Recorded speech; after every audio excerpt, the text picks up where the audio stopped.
This is the SteelSeries Free. That is actually the name of the product, not the price tag. It costs about £60.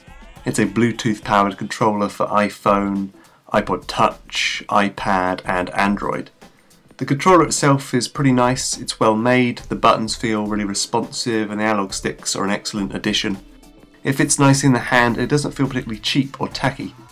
In terms of compatible games, on iOS there are quite a few because it uses the same technology as iCade, so games like Super Crate Box, League of Evil, Velocispider and emulators for the Amiga and Commodore 64 all work.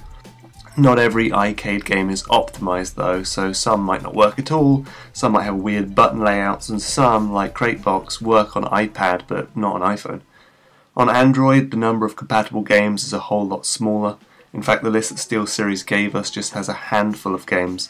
But these are some big hitters, things like Dead Trigger, a couple of Sonic games and Riptide GP.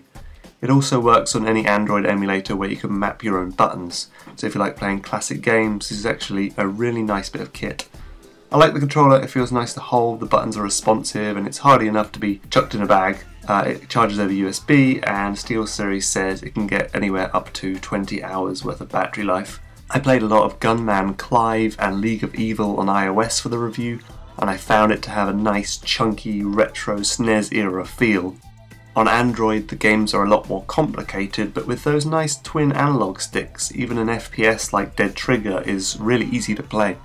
At £60 it's quite a hard sell, especially considering that there aren't a massive number of compatible games, but if you've got a lot of platformers in your iOS library, or if you really like playing emulators on your Android, it's certainly worth a closer look.